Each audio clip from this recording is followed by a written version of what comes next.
antes de começarmos propriamente a falar dos métodos que existem, tanto os naturais como os métodos ditos convencionais, portanto os contraceptivos propriamente ditos, eu gostaria de explicar primeiro um pouco como é que sucedem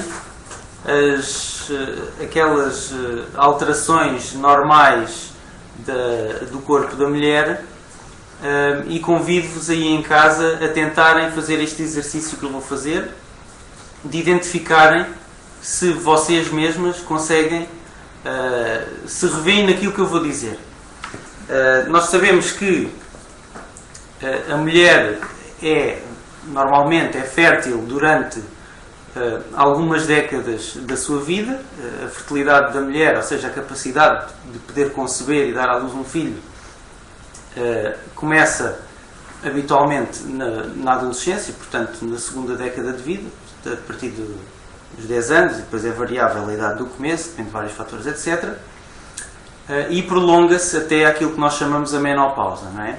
Então, durante este tempo, aquelas alterações que vão ocorrendo ciclicamente no corpo da mulher, de todas as que ocorrem, que são muitas, nós já vamos ver algumas, aquela que talvez seja a mais evidente é a ocorrência das menstruações, não é? Portanto, a mulher tem mensalmente, com certa regularidade, tem uma hemorragia, perde sangue pela vagina, não é?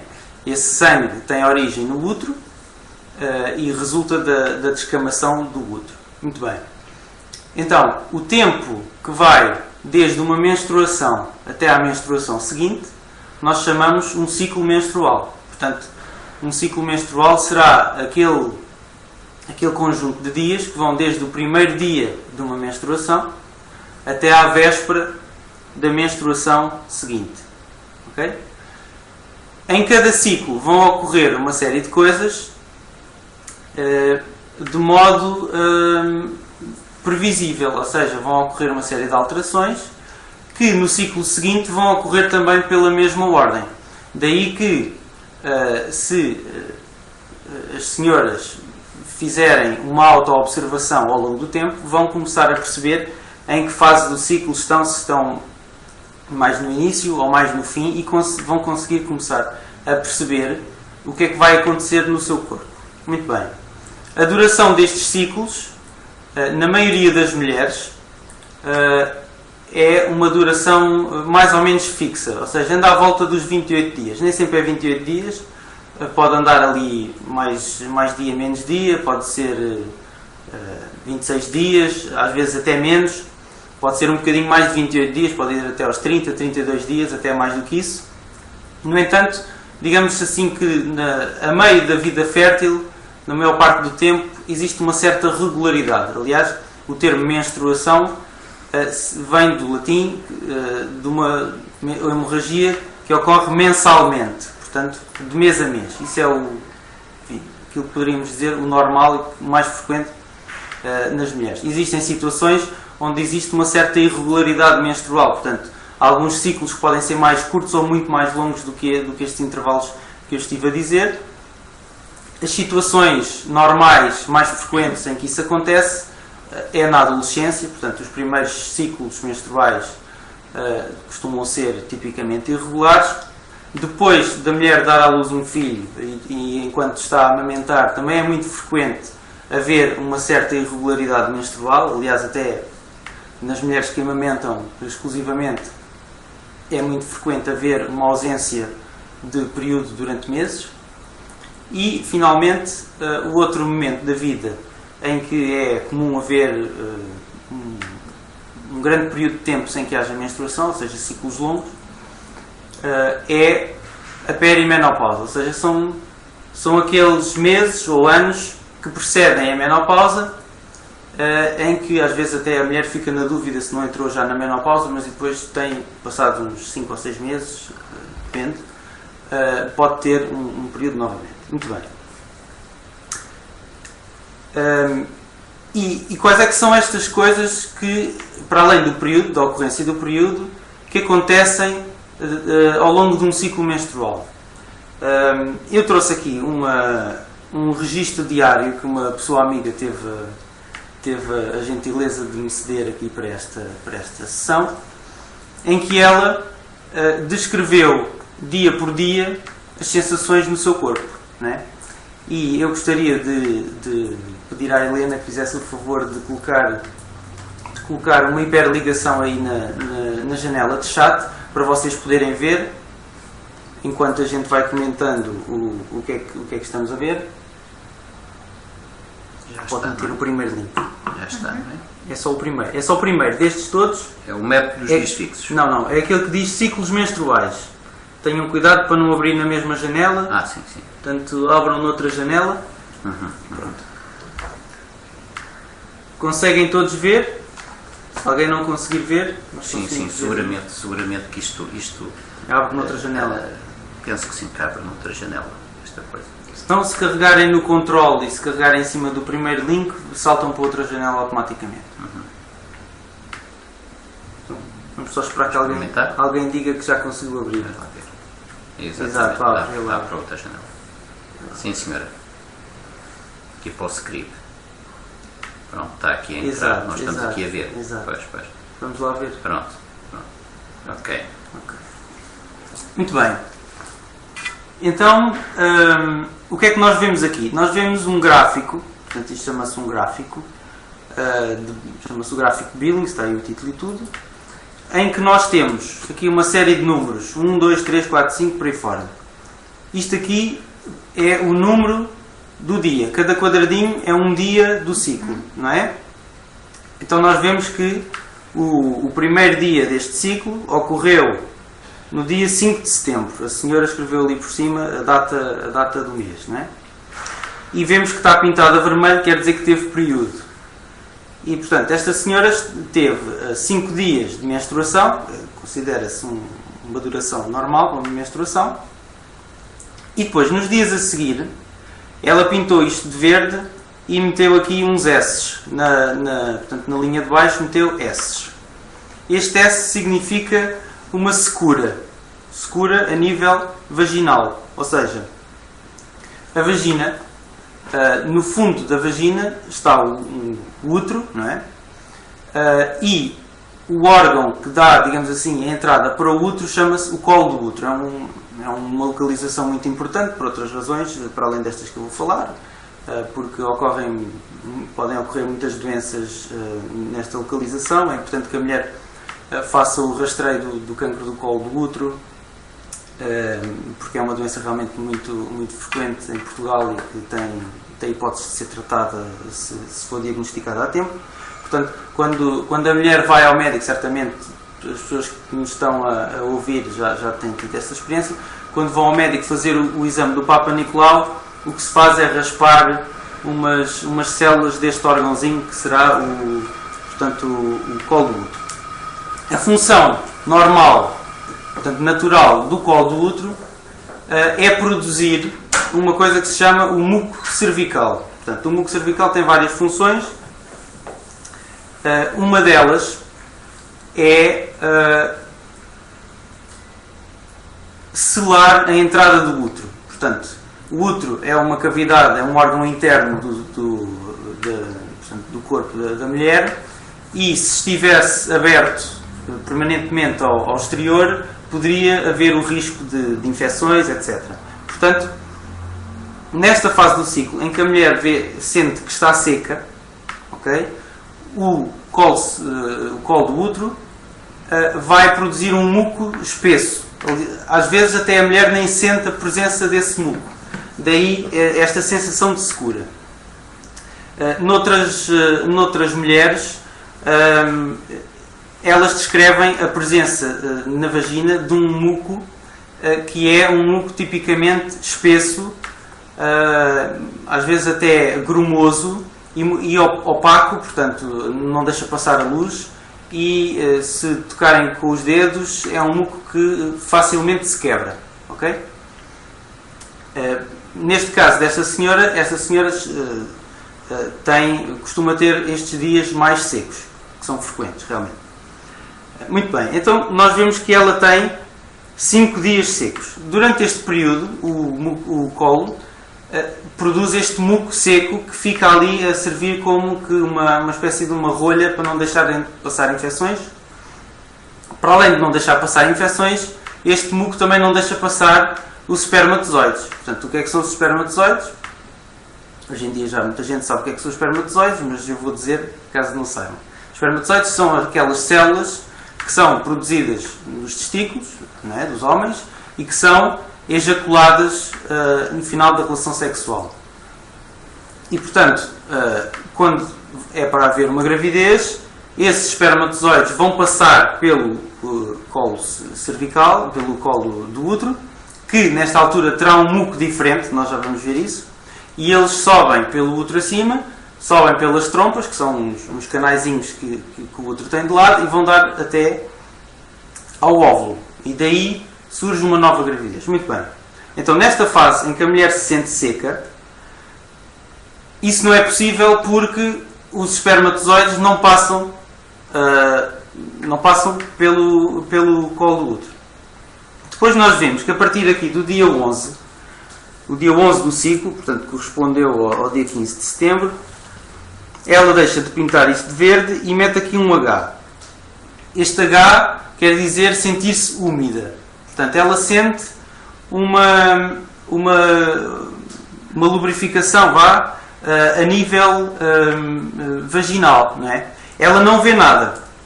Não, porque como é que se vê o muco cervical? Não é preciso introduzir os dedos na vagina.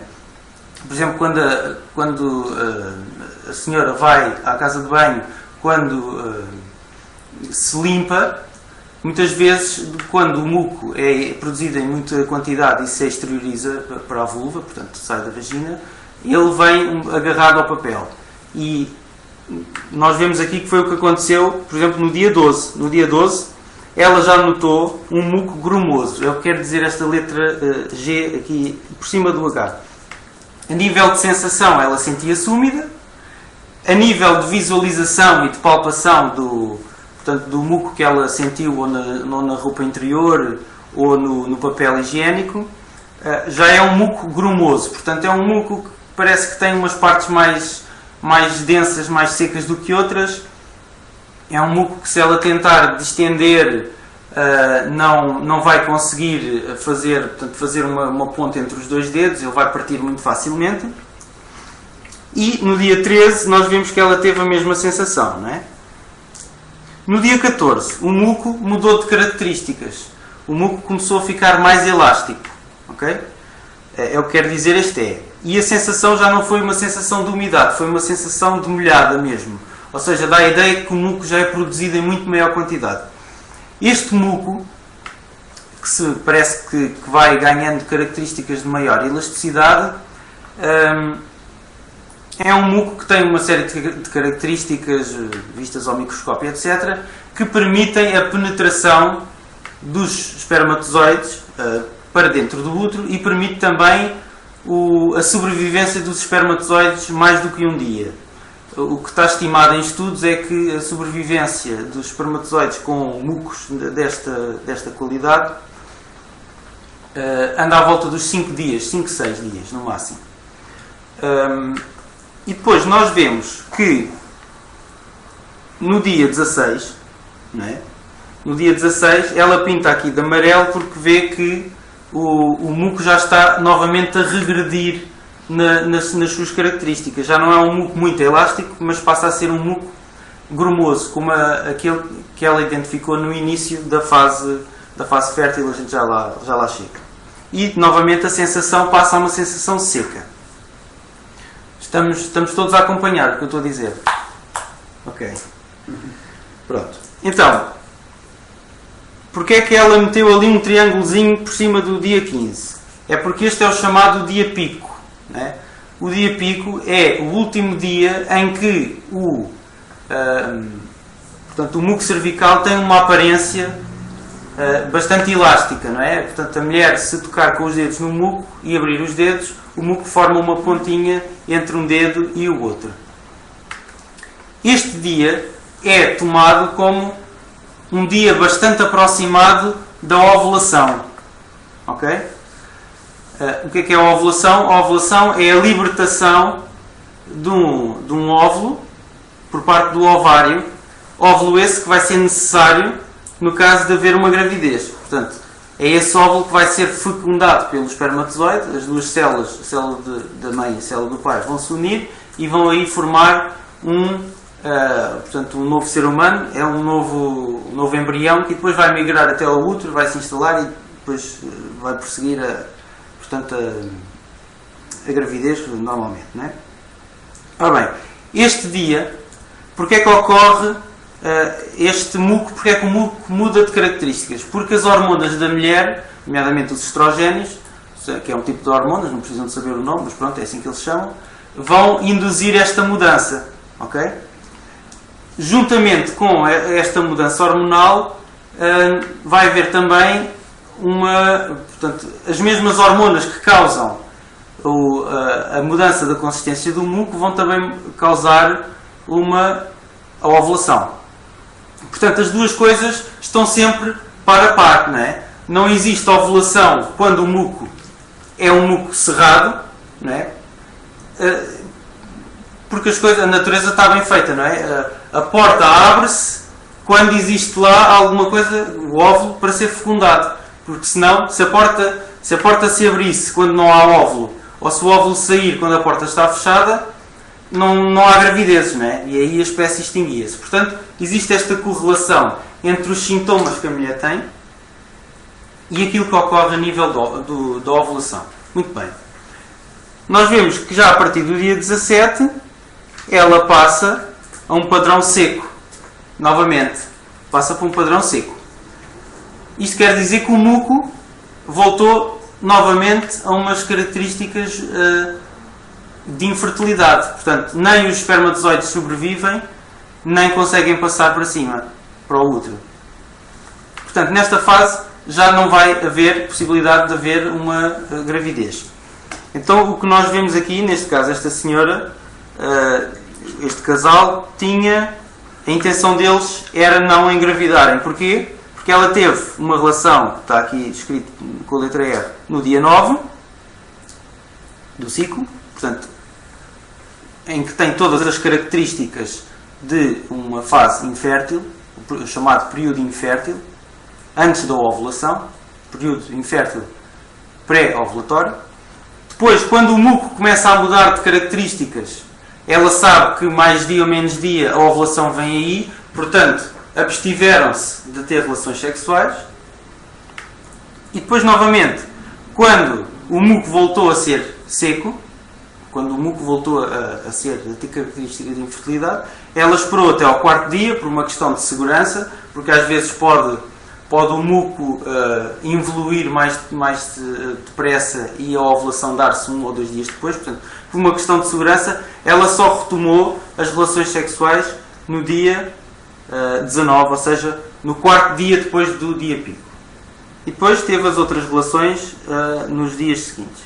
E no dia 28 teve um novo período, não é? Então aí já será outro ciclo.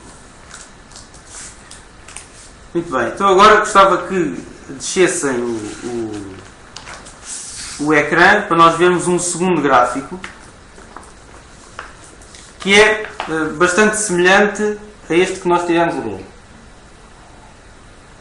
mas que tem mais algumas informações. O que é que ele diz para além disso? Bem, temos aqui a vermelho. É o método dos dias fixos, esse? Não. É a segunda página do primeiro link. Daquilo que já foi aberto. Basta andarem para baixo que vem isto. Depois nós temos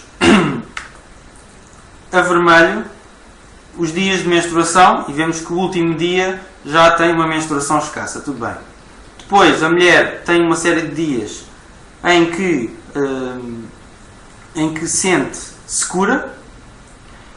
E depois nós vemos aqui que o muco vai evoluindo, não é? Ela começa a ter um muco pegajoso, transparente elástico, característica, portanto, sensação de umidade, fino e elástico, já no dia 14 do ciclo, umidade, muco elástico e sensação de molhada no dia 15, vai tendo por aí fora, tem o dia pico no dia 17, não é? Com o muco elástico e com sensação de umilhada, e depois há aquela involução, aquela regressão, habitualmente que é muito abrupta, não é?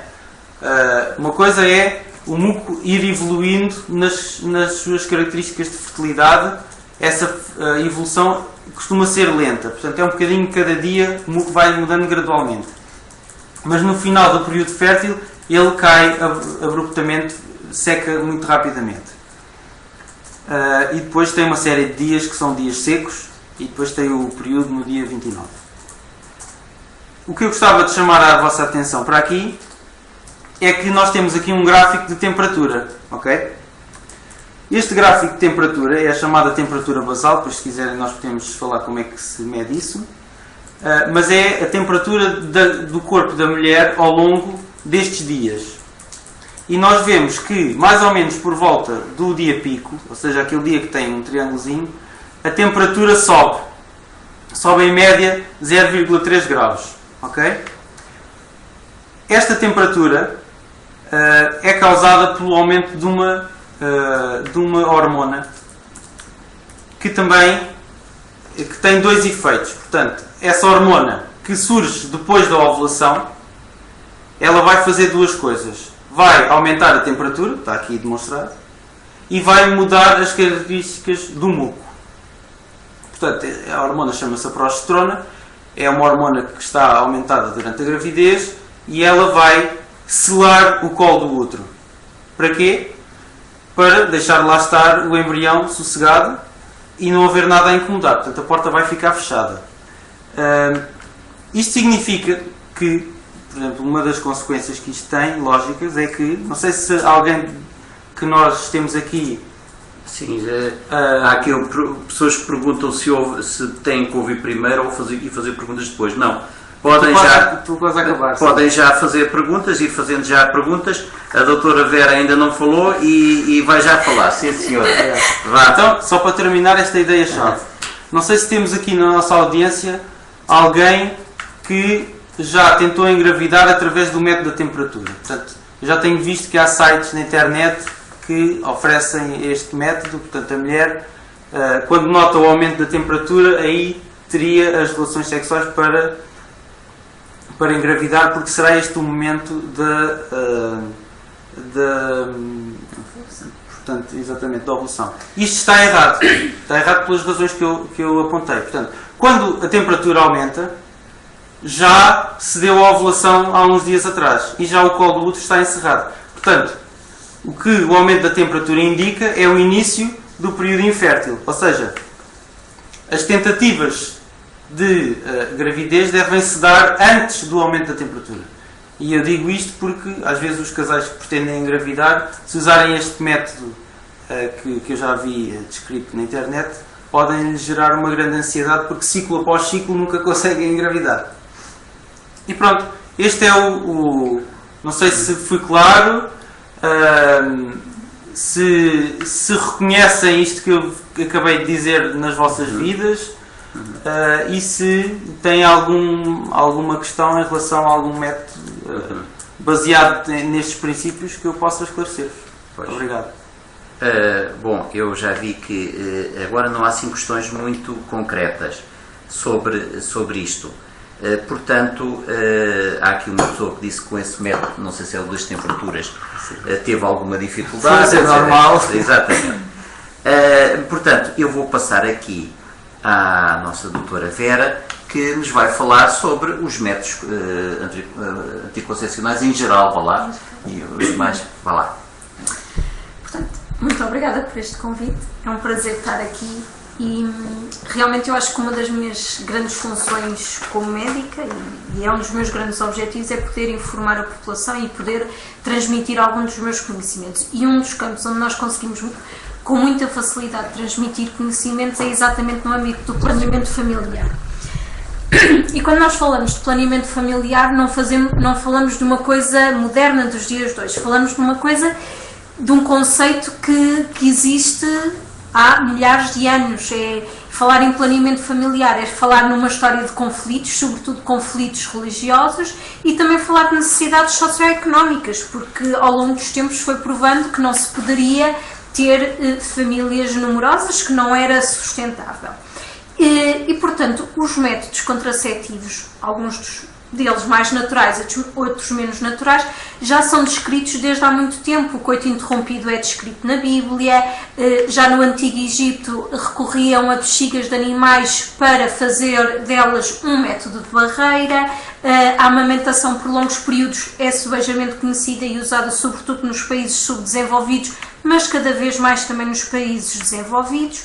E aquilo que nós podemos dizer dos métodos em si é que o grande objetivo do planeamento familiar é, sem dúvida, podermos programar uma gravidez, fazer com que esta gravidez seja desejada e vivida de uma maneira responsável.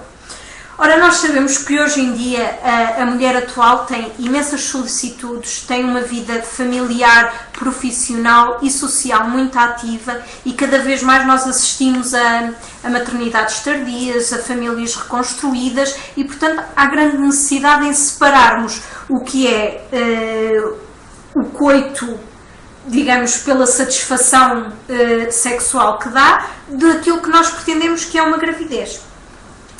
Portanto, para nós, enquanto médicos, não é simples aconselhar em planeamento familiar. E não é simples porquê? Porque temos que ter em atenção uma multiplicitude de aspectos.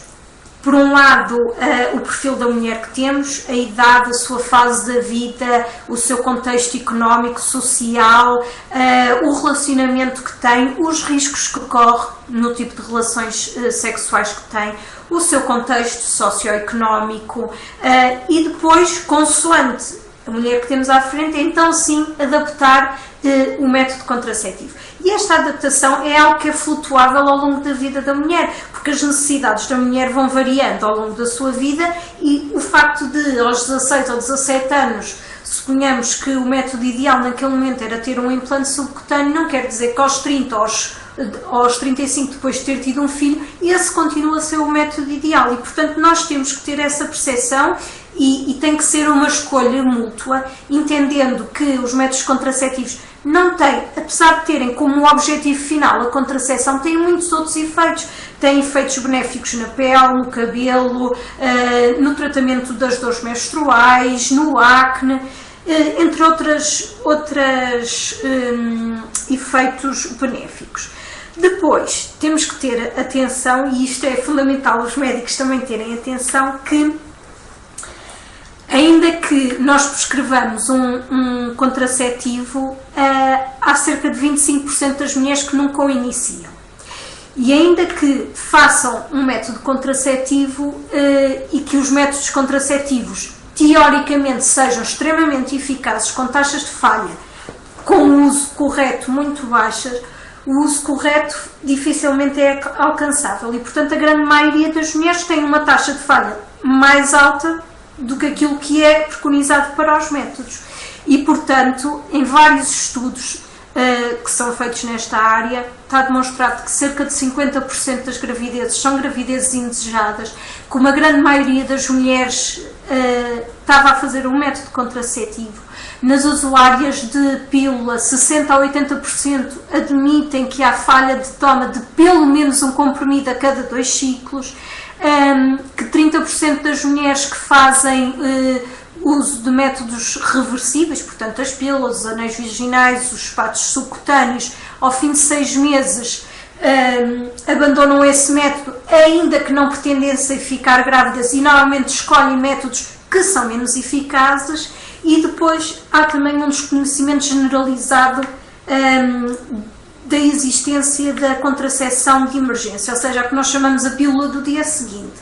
E, portanto, muitas vezes, como é um assunto que não é tantas vezes falado, as mulheres esquecem-se, portanto, esqueceram-se de tomar um comprimido ou 2 comprimidos naquela embalagem, entretanto também não usaram preservativo, podem estar grávidas ou não, e como não se lembram da contracepção de emergência, às vezes surgem as gravidezes indesejadas. E, portanto, tudo isto são aspectos que nós temos que ter em atenção, que temos sempre que adaptar o método contraceptivo à mulher que temos à nossa frente e, portanto, o facto da minha amiga fazer pílula não quer dizer que eu tenha que fazer pílula, ainda que a pílula seja um ótimo método, é sem dúvida o método mais utilizado pelas portuguesas, cerca de 60%, 70% das mulheres portuguesas fazem pílula. Agora, claro que a contracepção evoluiu muito, temos neste momento uma multiplicidade de métodos e temos que saber escolhê-los, não precisamos de usar só métodos dependentes da nossa toma, dependentes de sermos nós a utilizá-los, temos métodos de longa duração, temos, por exemplo, os dias de cobre que têm uma duração de 10 anos, portanto, se temos uma mulher de 38 anos que não pretende ter mais filhos, que já tem a sua vida reprodutiva estabelecida, um método de longa duração, um dia de cobre, um dia medicalizado, é um ótimo método de contracepção. Não sei se... Pois. Há perguntas? Há aqui perguntas. Bom, por acaso, há uma pergunta mais dedicada aos métodos naturais, que é a questão de que quando a mulher tem ciclos irregulares, provavelmente os métodos naturais não são os mais indicados. Como é que é? Não, isso não é verdade. Não? Então é assim, essa pergunta provavelmente surgiu porque antigamente os métodos naturais que as pessoas conheciam era o chamado método do calendário. Esse método de facto exigia uma certa regularidade menstrual. No entanto, nós hoje em dia já não aconselhamos de todo esse método porque é um método muito sujeito a falhas. Então temos outros melhores, ok? Temos de facto métodos bastante simples para mulheres regulares, porque isso facilita muito em termos de gestão do planeamento familiar, mas temos também métodos simples que podem ser utilizados por mulheres em situações de irregularidade menstrual. O método mais simples que existe para a mulher com ciclos irregulares chama-se o método dos 2 dias, que eu ia pedir à Helena que colocasse aí eu fiz por acaso não fui eu que fiz este, foi um folheto que eu retirei da internet, podem fazer o download e podem ler com calma depois da sessão. Este método consiste em quê? Consiste na observação do muco cervical, qualquer que sejam as suas características. Portanto, o muco cervical tem aquela evolução que nós tivemos ainda há bocado a explicar. Primeiro é grumoso, opaco, quebradiço, depois passa a ser elástico, fino, transparente. No método dos 2 dias o que interessa é se teve muco ou não, hoje ou ontem. Portanto, a senhora avalia-se, vai recolhendo, digamos, vai sentindo ao longo do dia como é que esteve em matéria de muco e chega ao final do dia e coloca-se esta seguinte questão: hoje senti muco? Se sentiu, então considera-se fértil, ok? Porque a ovulação há de estar aí a ocorrer e, portanto, se não quiser ter relações, se não quiser engravidar, abstém-se de relações. Se quiser engravidar, tem relações. Muito bem.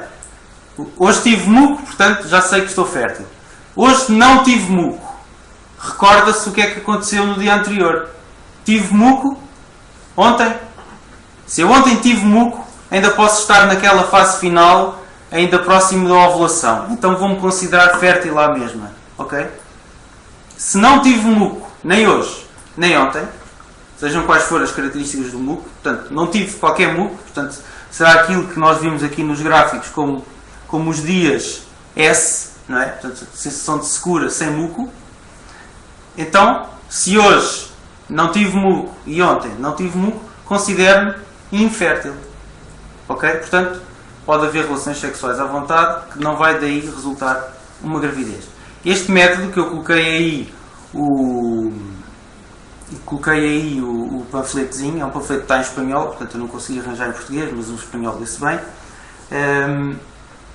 É um método que tem uma eficácia semelhante à do preservativo. Ok? Portanto, ele foi desenvolvido por estas razões. Por ser simples, não é? Acho que toda a gente consegue perceber como é que isto funciona, e por ter uma eficácia realmente bastante aceitável para os nossos padrões, não é? Para a maioria das mulheres.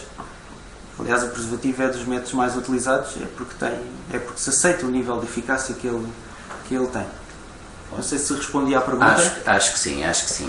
Agora temos aqui várias perguntas sobre os restantes métodos. Eu aqui apontei umas quantas. Estou a ver que há aqui várias perguntas sobre a pílula. Sobre a pílula, é. Muito bem. As pílulas, nós temos dois tipos de pílulas. Temos pílulas estroprostativas, portanto, que têm dois componentes hormonais, estrogénios e prostativos, e temos pílulas somente prostativas. As mais comuns, portanto, mais comuns no sentido que há um maior número de mulheres a fazê-las, são as pílulas estroprostativas.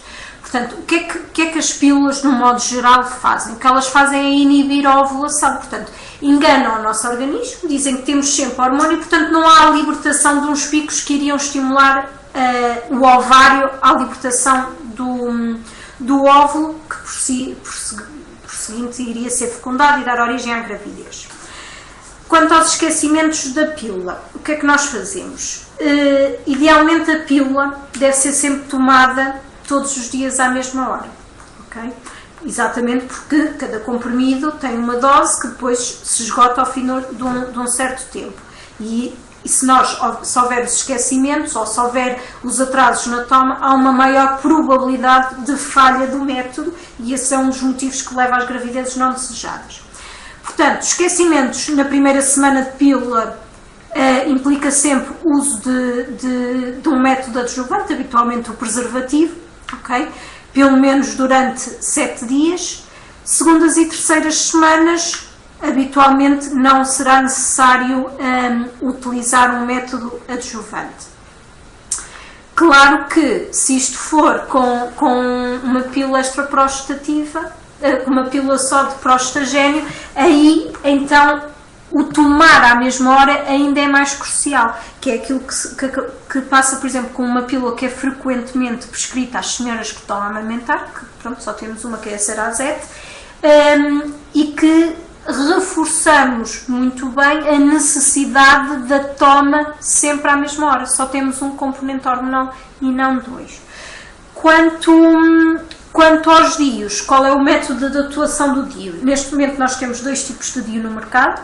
Temos os DIUs de cobre, que são os mais antigos, e o que eles fazem é o cobre cria um ambiente hostil aos espermatozoides, e mesmo que haja algum espermatozoide extremamente resistente e extremamente malandro em que haja uma fecundação, o ambiente também é hostil para que haja a implantação, a anidação do óvulo fecundado.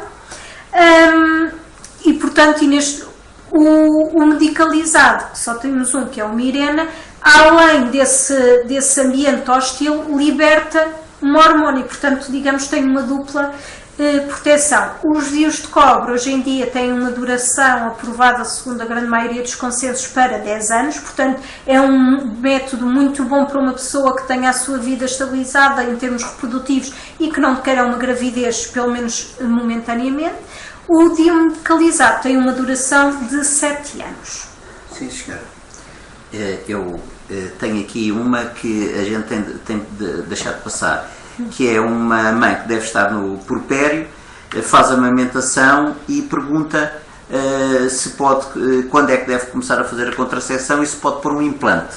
De um modo geral, se tiver a fazer amamentação exclusiva, portanto se não houver aleitamento artificial, deve iniciar uma pílula portanto uma pílula prostativa a partir da 3ª semana. Se tiver em aleitamento misto, pode iniciar uma pílula estroprostativa, portanto com os dois componentes, também a partir da 3ª semana. O implante, que julgo que era aquilo que perguntava, também pode ser colocado a partir da 3ª semana pós-parto. Sim, senhora. Aqui também. Dr. António, não sei se posso falar. Sim, claro. Está cá a falar. Bem, já agora, sobre esta questão da amamentação, posso também falar sobre assim muito rapidamente, sobre um método natural que a senhora poderá considerar optar por ele. Ia pedir à Helena que colocasse o link do método da lactação com a menorreia.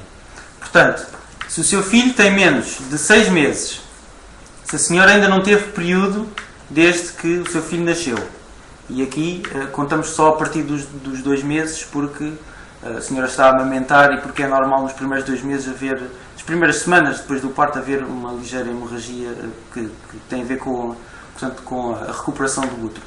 Portanto, se o seu filho tem menos de 6 meses, se ele só está a beber o seu leite, portanto, se ainda não introduziu nem papas, nem usou outro tipo de leites, suplementos, e se ainda não teve o período, pode utilizar este método, que é o método da lactação com amenorreia, que eu coloquei aqui, a Helena colocou ali o panfleto. Quais é que são as vantagens deste método? Bem, é natural, é barato, não tem efeitos secundários e...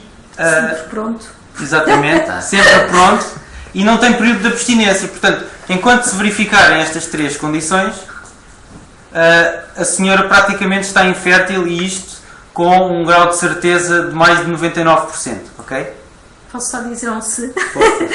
Que é indispensável que portanto, as amamentações sejam em intervalos regulares e inclui a noite. Claro. Portanto, têm que ser intervalos curtos, regulares e incluindo a noite, porque se for daquelas crianças gordinhas que mamam aí à meia-noite e depois dormem até de manhã, a coisa já não funciona assim tão bem. Exatamente, obrigado.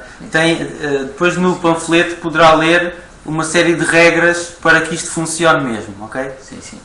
Cá está aqui uma senhora que diz que fez a amamentação inclusive dos primeiros 6 meses e engravidou, não é? Pronto, mas lá está, pode ser que seja a tal regularidade da amamentação, não é? Então leia o panfleto que eu deixei e veja se cumpriu todas aquelas regras. Pronto. E é preciso ter amenorreia, porque senão, depois não... A amamentação só por si, lá está, não chega. E a técnica da amamentação, como a Vera muito bem disse. É muito importante ter atenção a pormenores que depois eu explico ali com mais detalhe. Bom, aqui ainda há também, falou-se aqui da questão da contracepção e a adolescência. Penso que estão a pensar da pílula e a adolescência. Pronto, é assim. Para começar uma pílula, não há uma data específica que se possa iniciar. Portanto, se temos uma menina de 14 anos que está predisposta a iniciar a sua atividade sexual, não a vamos deixar desprotegida, não é? O risco de uma gravidez e as consequências de uma gravidez na adolescência são muito piores do que aquilo de fazer uma pílula. Claro que as pílulas têm dosagens muito diferentes, progestativos muito diferentes, e nós temos é que saber adaptar o tipo de pílula à pessoa que temos. Ora, temos uma menina de 15 anos que quer contracepção, mas até tem algum acto, nós temos pílulas específicas que, além de efeito contraceptivo, vão-lhe melhorar a acne que ela tem. Ou tem dismenorreia, portanto, dores durante as menstruações, a pílula irá-lhe melhorar drasticamente a sua qualidade de vida, diminuindo a dor que tem. Portanto, o facto de ser adolescente não nos limita em nada o tipo de contracepção que podemos utilizar. Não é impeditivo. Sim, senhor. Está aqui uma senhora que diz que se pode fazer a cerazete quando agora que está a fazer a amamentação. Penso eu que é isso, a questão. Porque diz... sólidos também, bebê. Não, a cerazete. Portanto, o bebê mama e já come, e a senhora está a fazer a cerazete. É perfeitamente eficaz. A cerazete é perfeitamente eficaz. Se só tivesse a amamentar, a amamentação por si só, como o bebê já come, não era o suficiente. Então teríamos que adicionar realmente uma pílula, por exemplo. Está aqui um comentário que diz aqui: eu conheço uma senhora que diz que nunca se esqueceu da pílula e engravidou. Isso é possível? É quase impossível, não é? É assim, pode não se ter esquecido de tomar a pílula, pode não tê-la tomado no intervalo certo. Porque às vezes há esquecimento, se o esquecimento for superior a 12 horas, o risco de falha é muito superior. Além disso, temos que ter atenção que a pílula é algo que nós tomamos e, portanto, passa pelo nosso estômago, para ser absorvida, pelo intestino, até que comece a fazer efeito. Portanto, se houver vômitos, se houver diarreias, se houver uma ingestão aguda de álcool, alguns medicamentos podem interferir com a sua absorção e por isso às vezes esses são outros problemas que interferem com a sua eficácia e não só os esquecimentos da toma. Aqui também já se falou sobre os efeitos não contraceptivos dos contraceptivos, ou seja, a história, por exemplo, até efeitos que eventualmente possam ser maus como o cancro, o cancro, a pílula, de facto, a pílula de facto está associada à prevenção dos cancros do endométrio, portanto, que é a parte de dentro do útero, ao cancro do ovário e ao cancro do colo retal. Quanto ao cancro da mama, os artigos e os estudos são muito controversos. De facto, há muito mais estudos em mulheres que são vigiadas e controladas e, portanto, mais facilmente se detectam cancro nessas mulheres. Mas, na realidade, não está comprovado que a pílula ou os contraceptivos induzam cancro. Okay? Não, neste momento, cancro da mama não está provado que provoque cancro da mama. É óbvio que muitas vezes se associa que a minha amiga teve um cancro da mama e teve logo que deixar a pílula. Isto é por um motivo muito simples, que é uma grande maioria dos cancros da mama são dependentes das hormonas e, portanto, se nós estamos a tomar uma pílula, estamos a alimentar o tumor. E daí as senhoras novas, ainda pré-menopáusicas, que tenham um cancro da mama e que tenham um cancro da mama com receptores hormonais, a gente suspende a pílula e optamos por outro método, habitualmente o DIU de cobre. Sim, senhora. Aqui é um comentário sobre o cancro do colo do útero. Quanto ao cancro do colo do útero, os estudos também são muito controversos nessa área, porque... bem, como é que eu vou dizer isto por palavras soltas? Pronto, é que diz que as mulheres que às vezes têm o cancro do colo do útero têm uns comportamentos sexuais, têm mais relações, têm mais parceiros, sem uso de preservativo. E, portanto, está associado ao comportamento em si e não à pílula. Tanto que, neste momento, houve alturas em que se pensava que as mulheres que tivessem alterações nas citologias que tinham que suspender a pílula porque a pílula poderia agravar a alteração que tem. E isso não está provado. Portanto, uma mulher que tem uma alteração citológica, uma lesão de baixo grau ou uma lesão de alto grau, não tem indicação para parar a sua pílula. Pois. Está bem? Portanto, são associações estatísticas. Quem tem cancro de mama geralmente tem mais relações sexuais. Cancro do colo do útero. Cancro não é da mama, é do colo do útero.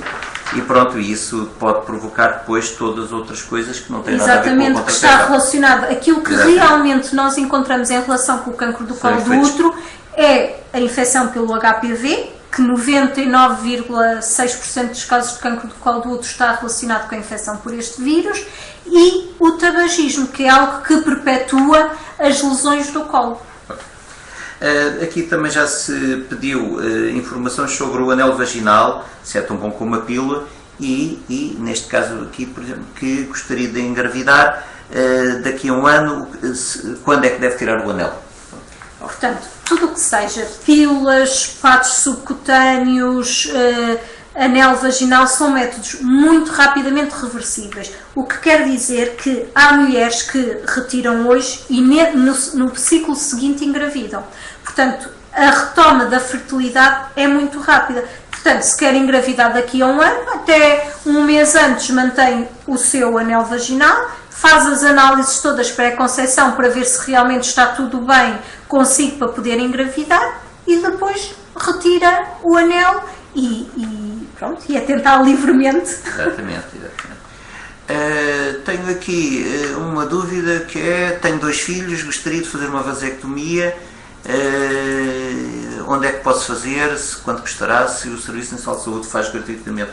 Sim, o Serviço Nacional de Saúde faz gratuitamente, tanto que nós na consulta de planeamento familiar às vezes temos situações mais difíceis de lidar, senhoras que têm múltiplas patologias que nos limitam o uso dos contraceptivos, e muitas vezes sugerimos que seja o companheiro a fazer a vasectomia, e isso é feito pelos urologistas. É uma cirurgia pequena, entram e saem no mesmo dia, e sim, o Sistema Nacional de Saúde fala gratuitamente. Também está aqui um comentário que é verdade, não é? O preservativo protege do cancro do colo do útero, não é? Numa grande percentagem, não é do cancro do colo em si, sim, mas das outras doenças provocadas pelo HPV, que, como por exemplo são os condilomas, não tem uma proteção a 100%, mas neste momento em termos dos contraceptivos, o preservativo é o único que nós temos para a proteção das doenças sexualmente transmissíveis, que a infecção por HPV é uma doença sexualmente transmissível. Ali também está uma pergunta que tem a ver com os métodos naturais, o método colar, se é eficaz. Claro, é tão eficaz como qualquer método natural, não é? Desde que seja cumprido com disciplina. Exato. Eu até trouxe um colar, porque eu tenho um exemplar, não sei se querem que eu mostre como é que funciona. Está bem, pode mostrar, sim senhor. Então, Eu nunca vi um colar. Não? Então, está aqui. Aí está bem, vamos lá ver isso. Portanto, antes de mais, o método do colar, chamado método dos dias fixos em português ou em inglês, o Cycle Beads, é um método que se destina a mulheres regulares. Portanto, se os seus períodos vêm de mês a mês, quando está à espera que eles venham, pode usar este método. Por outro lado, se tiver numa altura de irregularidade menstrual, ou no início ou no fim da vida reprodutiva ou depois da amamentação, não é um método que se aconselha. Pronto. Então como é que funciona o método? O colar é isto. Isso. Não sei se conseguem ver lá em casa. Eu julgo que sim, mas isto conseguem ver, embora... Sim, então, este colar destina-se a mulheres que têm os seus ciclos habitualmente entre os 26 e os 32 dias.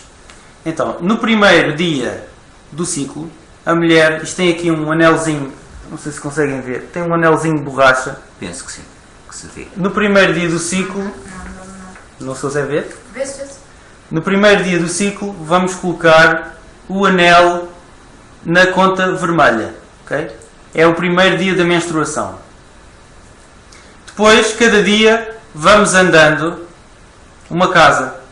É como naqueles jogos de tabuleiro. Portanto, a gente vai andando uma casa. No sentido da setinha. Portanto, não sei se conseguem ver aí em casa a setinha.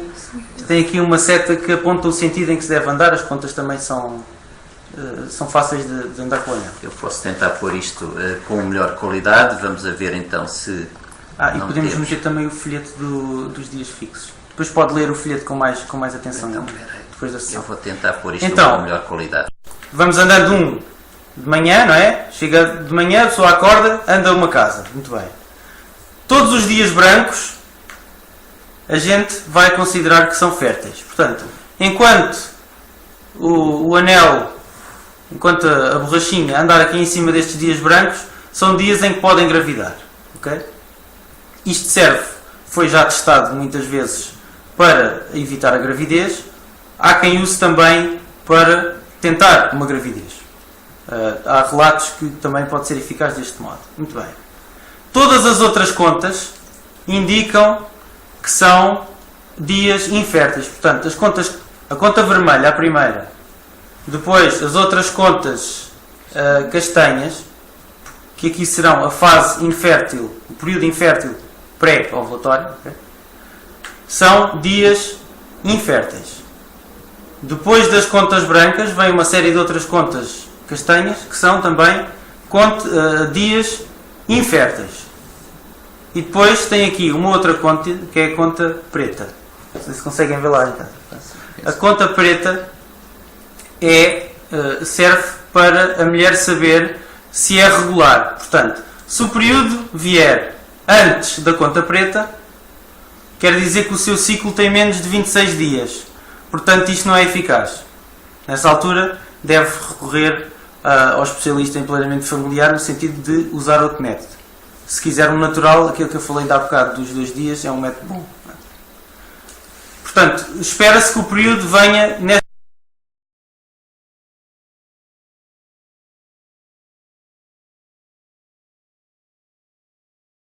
o mais rápido possível e até 72 horas após a relação sexual desprotegida ou em que houve uma falha do método contraceptivo. É muito bem tolerado, tem poucos efeitos laterais e mesmo que haja doenças que contraindiquem fazer contracepção hormonal, isso exclui a contracepção de emergência. E depois temos um outro fármaco, que é um inibidor dos receptores dos prostativos, que é o acetato do lipostal, que também tem efeito, portanto, de prevenir a gravidez, e que tem uma maior duração. Se os outros devem ser usados até às 72 horas, este pode ser usado até 5 dias após a relação desprotegida, tal como um DIU. Um DIU pode ser um DIU de cobre, os medicalizados não estão aprovados para esse efeito, mas os DIUs de cobre podem ser introduzidos até 5 dias após a relação sexual desprotegida. Portanto, isto são coisas que é importante ter a noção. Se houve uma falha de método, ou rompeu o preservativo, ou não estava em casa e esqueci-me de levar a pílula e não tomei, e estou naquela primeira semana da toma da pílula em que pode haver realmente um risco maior de uma gravidez, então as contracepções de emergência são de ter em conta. Além disso, apenas uma delas, que é o acetato do lipostal, que é o Ella One, é o único que temos no mercado, necessita de receita médica. Tudo o resto podem ir simplesmente à farmácia e dizer que precisam de uma pílula do dia seguinte. Pronto.